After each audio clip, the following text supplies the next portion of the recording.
Welcome to Breaking Business Barriers, episode number 84. JT, also known as Jared Ty, and AKA Buy with Ty. JT, you been selling and buying some real estate, or maybe a combination of all of it? All the above, man. Staying busy. Life is good. That's good, man. You do a great job for your clients, as do our sponsor from American Option Insurance. For your insurance need, you can reach out to those folks, American Option Insurance. Find them all over the internet. And the one and only Brandon Straza, who I've known for 20 plus years, so they do a really nice job there. But we appreciate them. But again, this is your host, Brent Duhaime. And Jared Ty, I'll forget all the AKAs, but hey, JT, you want to go ahead and introduce? Really anxious to hear an entrepreneur's perspective on how Mike is, where he's come from and where he's going today. But man, I'll turn it over to you. Why don't you do the intro here? Absolutely. So I'm really excited about our guest here today, Mike DeLeo. Mike and I have actually been neighbors for about 10 years. And just got to know him over that time and got to learn a lot about his charity, which I'm really excited to hear more about today. So yeah, Mike, thanks so much for coming on. Yeah, thanks for having me, Jared and Brent. Excited to be here. Yeah, we're digging having you here. So that must be the entrepreneurial type neighborhood, right? I mean, two entrepreneurs side by side and probably others as well. As always, Mike, hey, do you want to let everyone know where we can find you most readily on social media or webpage, anything that you can direct some folks to? Yeah, absolutely. Our website is princessproject.com, and that's our website, and it's got a lot of information about our ministry out there. And then on Facebook, it's at Princess Project Sierra Leone. And then on Instagram, it's _Princess Project. Got it. And as we wrap up, we'll remind everyone again, and along with a write-up as well, Mike, so we can direct people to learn more about what you're about, as a matter of fact. But why don't you tell us? Well, just give us a little narrative, a little bit about Mike, maybe where you've come from and where you are today, and what lights your fire to be who you are. Yeah, I grew up in Richardson and went to Pierce High School in Richardson, and then I went to Baylor and graduated in 1994. I was going to say 2004, but We all wish. I wish. But anyway, I got into selling snow ski packages for a living when I first, when I was 27 years old. And then in 2004, I started my own company called skidaddy.com. And so I've had that for 17 years. And really, it was in May of 2012, I went on my second international mission trip through McKinney First Baptist Church and went to Sierra Leone, Africa. It's in West Africa. And on that trip, is really kind of what just changed my life, and that's what's gotten me into what I'm doing now. So I do have a beautiful wife, Leanne, married for 23 years, and then I have a 21-year-old daughter, Anna Grace, and she's a senior at Baylor University. Well, we have maybe a few things in common. One of which I got my youngest of two. He's a freshman at Baylor, so. Oh, nice. Yeah, he's swinging down there, and but all good. He's had, unfortunately, all these kids, these experiences in high school, and and not to dismiss the younger kids, but high school and college, the things that they're not able to experience. But I think these kids are going to be. I think they're going to be built with resiliency. Mm-hmm. Now that we talk about that, and us as parents and mentors of others. Show them the good of what's happening. So there's not a whole lot of skiing in Texas, at least on the snow. Yeah. How in the heck you went from Baylor to selling ski packages? I need to know this. I told JT as we were getting ready to talk about you and your profile, I'm like, how does anyone get into that? So as an entrepreneur, there's all these avenues, and I'm excited to hear it. Hey, Yeah. before Yeah. Mike answers that, there's also a ski shop here in downtown McKinney, which is quite surprising. Yeah. Well, it's really funny because sometimes people will call us and say, "What time do you close?" And I'm like, "I think you need Doug and Linda's Yeah, ski you're like, rental that's shop." the other McKinney, Texas ski business. Yeah, exactly. That's Honestly, just like the other Frisco, right? yeah. But honestly, it was my first sales job. And so there was a company in Dallas who sold ski trips. And I talked to a lot of friends and they were like, if you can sell something you might enjoy, go try, see if you like selling. And Mm. so I was with that company for 6 years. And the last 2 years, I wound up being their top salesman. But it just, I had done a lot of inside sales. And I had another friend who was wanting me to, go with him and do some outside sales. And, as circumstances may be, within 6 months, it just wasn't really working out. And so I wound up, we just bought the house that I'm in now. And at that point, I really didn't have anywhere to go. I never wanted to start my own ski company, but I had bought the domain skidaddy.com in the early, in the late 90s. And so when everything else kind of went, I didn't really have any other options. I said, hey, I think I'm going to start my own company. So that's how I did it. So So, all right. So that it's a good point. So you bought skidaddy.com. I'm guessing that was for a few pennies, maybe a couple of dollars. And I'm guessing that's been pretty valuable since the late 90s or whenever you bought that. Am I surmising that right? yeah. And it was before GoDaddy. Oh, So wow. it's funny is it's people always like, hey, I've heard of your business and we're a small business. And I'm like, I think, yeah, have you seen our ads on the Super Bowl? So it's GoDaddy you're thinking of, but anyway, Well, hey, who doesn't want to ski? yeah, Go and exactly. go and ski. Hey, JT, do you have a question? Yeah. So moving along, to when you went on that trip, that mission trip, you said it was 2012. Hmm. Boy, time flies because I remember when you went on that. So time really goes by fast. But I remember having a cool conversation with you about kind of an epiphany that you had. I know you are a huge Texas Rangers fan, Yes. and you were telling me how you were spending so much time driving to the games in Arlington, and you kind of had an epiphany about priorities and things like that. And I think that would be a cool thing to hear from you about Yeah. again. Man, I It's only can't believe been you 8 years.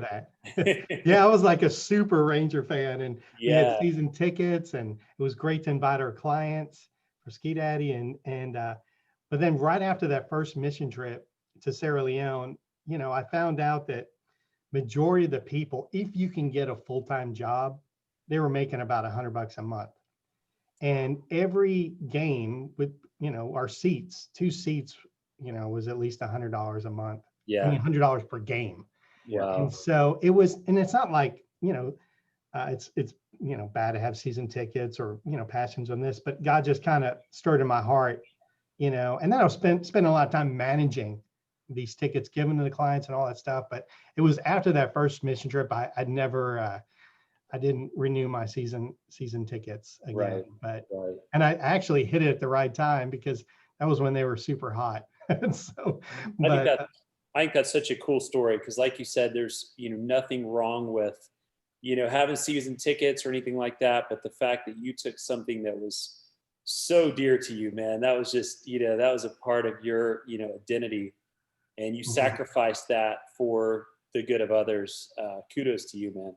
Well, That was thanks. awesome.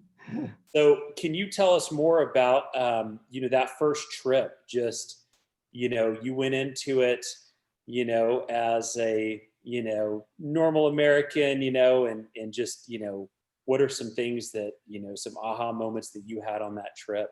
Sure.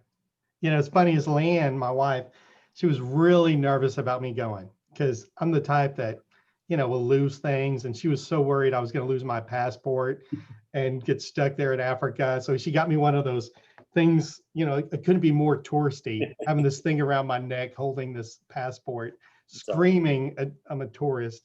And, losing things along the way. And she told everybody, make sure, you don't lose Mike along the way. But really, when I got there for the first 24 hours, I was, man, I don't know how many words I actually said. I was just kind of in awe of just the poverty and people living on top of each other. And I just had never seen, and I had been to Honduras on my first international mission trip a couple of years before that, but I'd never seen poverty like this before. And so for the first 24 hours, I was pretty silent and just taking it all in.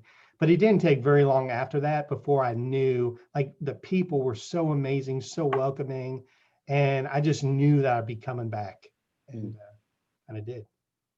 That's awesome, man. Yeah, that's I don't know that I've ever heard a bad thing ever uttered from anyone who's done a mission trip. Whether it's, mission trips are here, they could be in the States.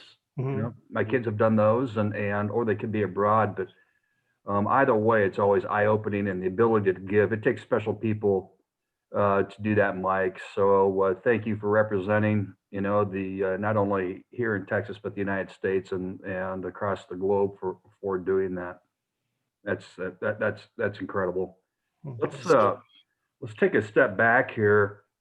One of the things that we always talk about on our show, Breaking Business Barriers, is the fork in the road. So you graduate from a great school, Baylor, and you're a Texan, true Mhm. blue Texan, Yes. born and raised, which is Well, not born, but I got here. Born in New York, but I got here as fast as I could. close enough, right? Yes. Close enough.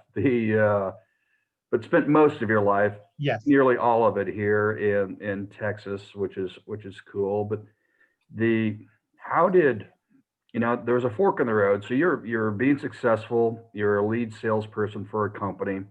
As a young gun, feeling pretty darn good about yourself. Probably I would be darn Mhm. certain. I'm sure JT would be too. Was there a fork in the road where, man, am I going to go out and do, create my own business? And if so, I'm guessing there probably was. What, how did all that work out? Yeah. So, I think they're like for all of us, especially when you're in your 30s, young 30s, trying to build a business, you're trying to figure out, hey, what am I gifted at? What am I good at? Is this a stepping stone? And there was kind of something in me that was just, I felt like I had done what I needed to do for that company. And like I said, I had somebody else approached me to say, hey, come work for us, completely in a different industry. And then basically they matched my salary for what I was making at the other company. So think it took me 6 years to get to this place. Then they matched my salary, and then things just didn't work out. And so what happened was after 6 months, I didn't have anywhere else. Like pretty much, I lost that job. So the fork in the road was I didn't have anywhere else to go. Only thing I had was I had some experience selling ski trips, and I owned the domain skidaddy.com. I never wanted to start my own business, never wanted to take that, but it was literally I didn't have another option. We had just bought this house, and I told Leanne, we got to hold on to things loosely. We may be having to sell it all, start all over in a one-bedroom apartment. Our daughter was 3 years old. And so it really, that fork in the road was when the options went away, I just kind of thought, well, what's plan B, or plan C? And just by faith, we did it, and God provided. And I think he did that. He forced me out so I can start my own company so that later on in life, I would have the freedom to do what I'm doing in Sierra Leone right now. So, Double Mike, thumbs up. Double thumbs up, JT. I'm enjoying learning about your journey here. And I'm sure some of our listeners are probably curious if they want to book a ski trip with you. Remind me, you do a lot of churches, I know. Do you do individual trips as well? We really, our niche is groups. A group is Yeah. 20 or more with the resorts. So we do a ton of college groups. We do a lot of church groups, but there are some times when we have, during peak times like Christmas and spring break, we'll have group space that we can sell individual families into. And those are, pretty much we have to have that space already booked. Got it. And so Winter Park Resorts are number one resort we sell. So a lot of times we could save families money if it's when we have another group that's skiing at that same time. Really neat. So you just bought a house, Yes, just, lost a job, yes, and you've got this domain name. yes. And you say, all right, how am I gonna put the pieces together here? So I'd be curious to hear more of what, where it went from there. So you started hustling and making calls and getting your name out there, I imagine. Well, it was funny is, what I've learned, since I do have one daughter, my father-in-law, I always look back and, he was such an encouragement to me at that time.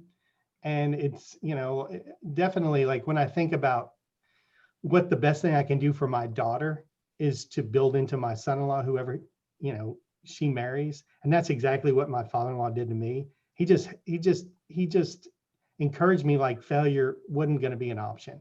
And so for me, I needed that confidence and assurance that he had in me that I didn't even have in myself. And so, really for 2 months, I didn't tell anybody what we were doing. And I had Ken Paxton at that time. He was an attorney. He's the one who incorporated us. And, yeah. And we're still buddies. And but it was one of those things I didn't tell anybody until I think I lost my job in beginning of January. Well, maybe a little bit before, somewhere like January 1st.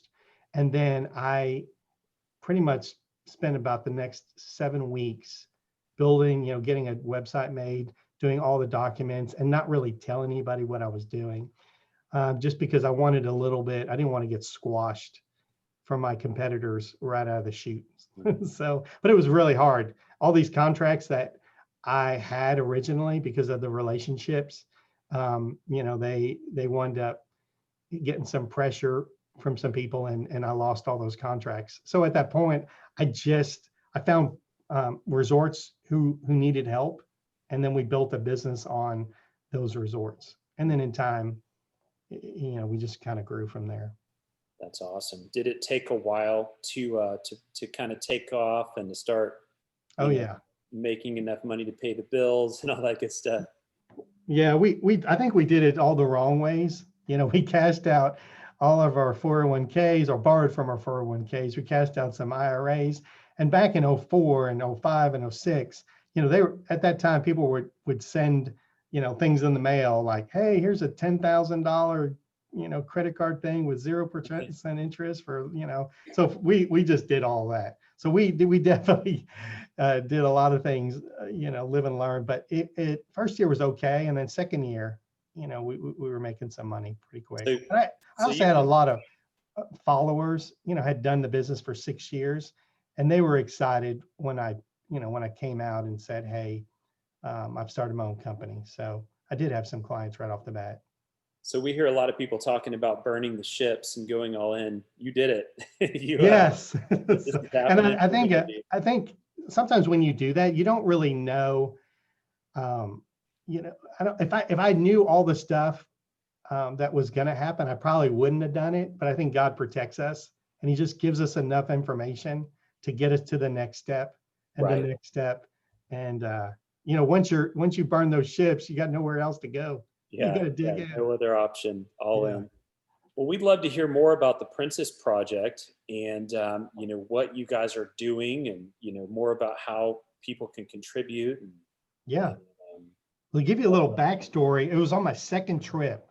It was in 2013. I went back, and then the orphanage that we were working at in Sierra Leone, there was a little girl named Princess. And man, I had some sleepless nights thinking about this child. And, I had this plan already, like, my daughter was in junior high, and, we were looking forward to, the next phase in our life in the next, 10 years, and, maybe get a place in Colorado and all of this stuff. And man, I just had these sleepless nights. I thought, man, God, are you calling me to adopt this child? And he just put this special thing on my heart. So of course, I say me because, I didn't really clear this with Leanne. And so my wife, so anyway, when I text her, I was like, hey, I'm bringing back a small child. And she's like, haha. And I was like, I'm really not joking. And so actually, so we had some great discussions, but we found out Princess really wasn't adoptable. They don't have open adoptions in Sierra Leone. Plus, she had a living relative that one of her, they just couldn't find, but she wasn't really adoptable. But God, really, it was pretty much 6 months later. I felt like God said, it really is not about taking Princess out of Sierra Leone and bringing her into the United States.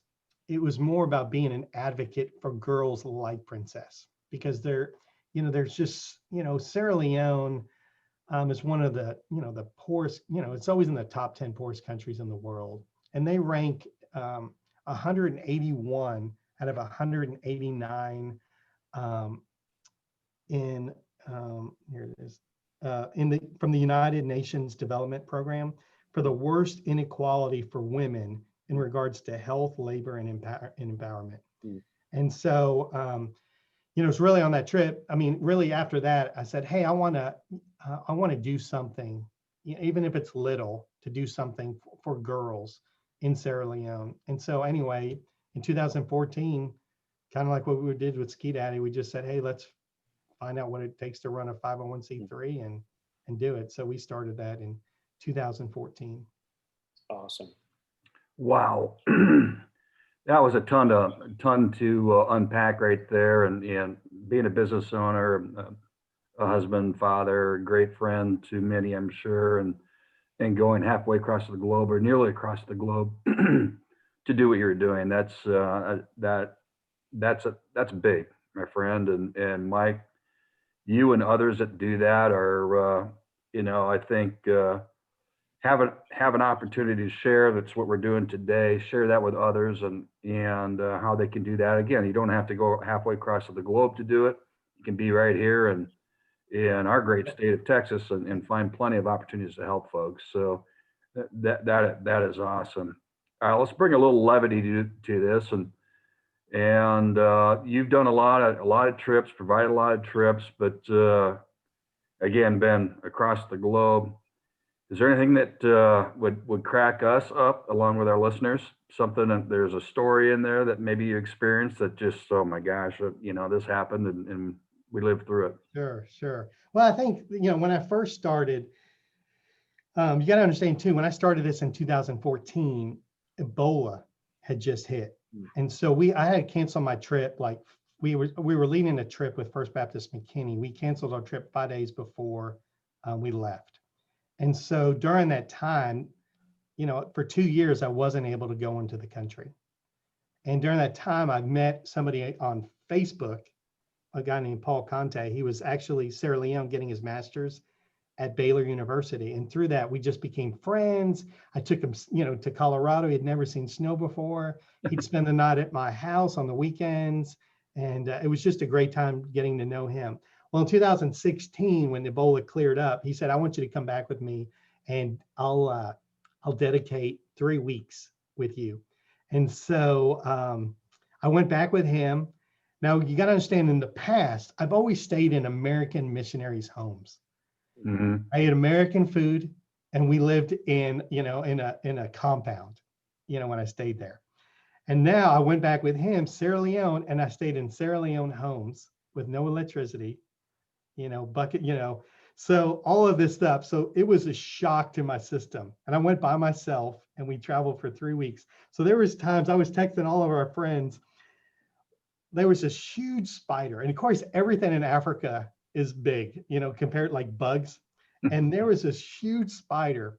And so when I was staying in this house for a couple of days, it was a week at this time, and this is where you sit in a tub and you have a bucket of water and you pour it on your head. And that's how you clean yourself. Well, there's this huge spider, probably, I would say at least, it was 5 inches. No, not 5 inches, probably 6 inches around. And it would be at different places every day. And so the biggest joke is how, it's like find Waldo, but it's like find the spider. And literally, like, I wanted to squash it, but I just didn't know, like, in that culture, if that was like a pet. if that was like eating other things. And so, but it scared me to death because every time I get in the bath, I think, where is this thing? And so that was probably, I mean, there's so many other stories about, gosh, eating things off the side. We pick up items off the side of the road and bring it somewhere and eat it. There was one time, as you're going, I went by myself for a year and a half, and you learn through different things. And so we started staying at a hotel, and they were pretty rough. And there's one time we got there and there was no electricity in this hotel, and there's a series like ants crawling all on, in the room, and the electricity would go on and go off. But I was getting in the shower, and then the window wouldn't close, and we were probably on the third or fourth, floor. But because everything is dark in Sierra Leone, I had my light on in the bathroom. At the time there was electricity, and just about to jump in the shower, this huge moth comes flying through this. It looked like the size of a bird, and I literally had a heart attack. Ran over there, closed the door, and tried to figure out how on earth I'm going to kill this thing. And then finally I did, and then I just took a T-shirt and then boarded up the window.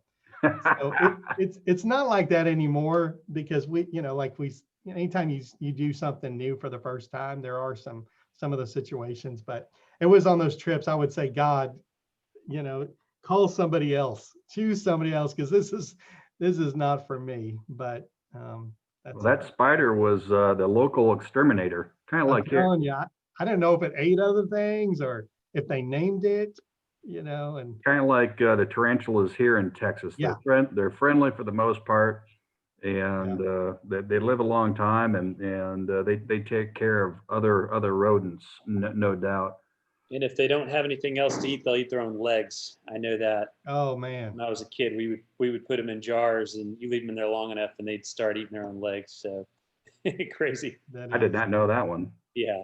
Mike, I'm really enjoying the just the perspective this has given me. I mean, it's so easy as an American, we're what top percentile for wealthy nations. It's just really easy to feel sorry for ourselves, because of politics or the COVID situation, which is obviously a very serious situation. But just hearing how these people get by with just so much less than us, just is a really good reminder for me of to be grateful for so many things that I do have. So, likewise, and thank you for sharing that and unloading that, Mike. That's great. I think it's great for our folks to be able to hear that, because all too often we get caught up into that. As JT is talking about, we get caught up in life and we forget about these other things, and we're worried about ourselves, maybe our friends and family, and that's about as wide as it goes. Is there as we wrap things up here, Mike, is there a book or a podcast or something that you could recommend? Maybe give it a listen or give a read. Yeah, one of my favorite books I've probably listened to, I love audible.com. And so one of my favorite books is Don't Waste Your Life by John Piper. And I've probably listened to that 5 or 6 times. And it just gives me perspective, that we were created, A, to find Christ, but B, to glorify him. And just that book has got some great, it's almost like when you go to a funeral sometimes. When you go to a funeral, you leave there just kind of like, hey, what am I doing? Where do I want to be? How do I want to, and sometimes we kind of change from that. But yeah, that's a great book for sure.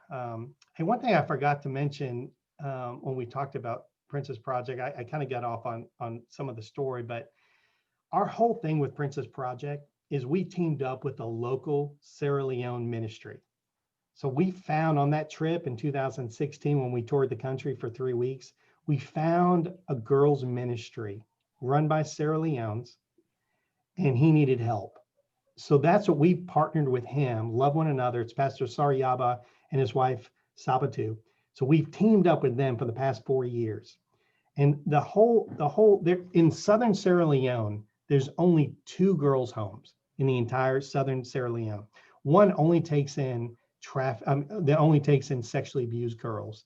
And then we have two homes. And for us, all of our girls are referred by the Ministry of Social Welfare.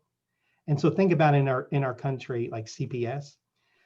But you got to understand, there's 8,000 kids that live on the streets in Sierra Leone, 2,000 that live in Bo Sierra Leone, where our ministry is. So for us, these cases that the Ministry of Social Welfare or the police get, they have to be extreme. And so for us, we have these two safe houses for the girls, and that we take in girls 13 and younger, and they have to be referred by the Ministry of Social Welfare. And then together with Love One Another, we work together to create this holistic approach that will provide for their physical needs, their mental needs, their spiritual needs. We get them into school. And then from there, our work begins. And we reunify them back into the community. And then from there, we do tutoring. They're involved with their Love One Another Baptist Church. And that's really our model, is what we're doing. We're taking these at-risk girls, and we're something that Satan intended evil for them, we know that God can turn it for good, and to save many lives, as Genesis 50:20 says. And it's our desire that these girls will be the change makers in their country. And Sierra Leone it's 85% Muslim. And so the girls that we have, they're from, Muslim. And for us, we want to just give them the hope that we have as believers, that we have in Christ. So yeah, so that I wanted to go back and make sure we were clear on what Princess Project is. I'm sure glad you did, because here we are, we're recording this before Thanksgiving, but 'tis a season, right? It seems like when the calendar flips over to November, we start to kind of get into that holiday mode, and we reflect, we plan for next year. So not just these 2 months of being thankful, but I think that's something that we should be every day and give those thoughts. And that is, there's no better way to wrap this episode of Breaking Business Barriers up right there, because you're living it, and you're sharing what you've seen. I can't imagine it. Come on, you need to come, Brent. Yeah, I will at some point, and I mean that because I've had too many friends ask me to do that, and I keep hunting. I guess I find an excuse, and that's a terrible thing. But Mike, it's been a pleasure. We'll definitely, in the captions, we'll write up where we can find you and where listeners can find you. And man, it's been a pleasure. I've had goosebumps. For not only just your business that you've started, and how you did that, and the risk that you took. You may have someone reach out that does listen, maybe for a little advice. I'm sure you'll be happy to share your experiences with them. But Brent, I'd like to ask Mike to remind us again where people can donate, because I want to go and leave a donation now. And I grew up watching all these movies where you see the hero and you want to be the hero. Well, this is a way to help, is to donate to this cause. So how can we do that, Mike? Yeah, thanks, Jerry. Yeah, princessproject.com. You go to the website, there's a button that says donate. We have at least 20 employees in Sierra Leone, and we have over 30 girls. And so, it takes a village to care for the village. And so we do sponsorships for the girls that pays for the ministry. And so there's a few girls out there. If anybody wants to sponsor a child, there's 3 girls on the website. But honestly, like $25 a month, we come up $2,000 short every month. So one-time gifts are awesome because it helps meet those needs. Our shortfalls. But we definitely would love people who want to get involved later on when they see us and they trust us to. I'd love to be a part of donating $25 a month or $50 a month, or like I said, any gift. If it's $50, man, our employees in Sierra Leone, they make about $100 a month. And that's actually, if you can, half the country is unemployed. So if you can get a job, they're blessed. So when somebody donates $50 or $100, like, it goes a long way in Sierra Leone.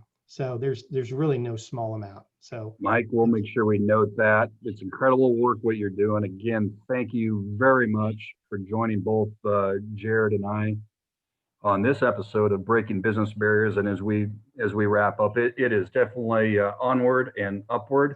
Thanks again, Mike. Appreciate you. hey, thank you, Brent. Thank you, Jared, for having me. Thank you, guys. Thank you, Mike.